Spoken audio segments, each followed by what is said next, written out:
শাহিন, সে বাংলাদেশ পুলিশের মানে চাকরিচ্যুত সদস্য।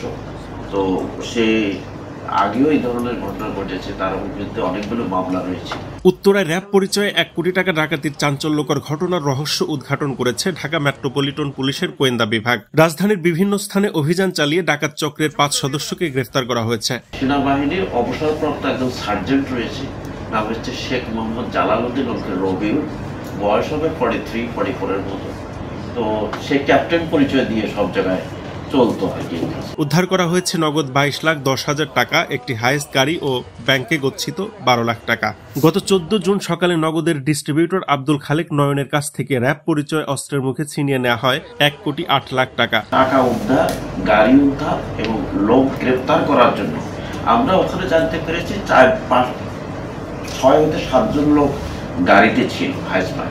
ঘটনাটি ঘটে উত্তরা 12 ও 13 নম্বর সড়কের মোড়ে। পরে গোয়েন্দা পুলিশের তদন্তে গ্রেফতার হয় মাইক্রোবাস চালক সহ মূল হোতা ও অন্য সদস্যরা। তাদের মধ্যে রয়েছেন একজন চাকরিচ্যুত পুলিশ সদস্য ও সেনাবাহিনীর সাবেক সার্জেন্ট। তাদের হেফাজত থেকে উদ্ধার করা হয়েছে র্যাব পুলিশের ভুয়া আইডি, লাঠি, মোবাইল ফোন ও বিভিন্ন সরঞ্জাম।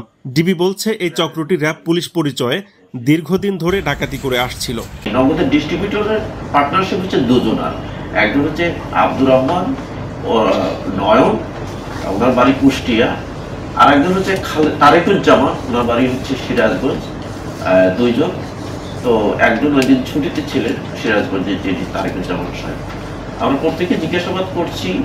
আমরা খুবই এই ঘটনার আসামি গ্রেপ্তার এবং মাইক্রোবাস উদ্ধার এবং এই টাকা উদ্ধারের জন্য আমরা খুবই তৎপরতার সঙ্গে কাজ করেছি।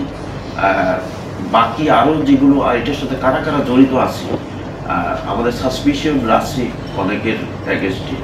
তো এই আপনার রিমান্ডে নিয়ে এসে তাদেরকে জিজ্ঞাসাবাদ করলে আমরা মনে করি যে বের হয়ে যাবে যে কারা কারা এটার সাথে আরও কারা কারা জড়িত আছে।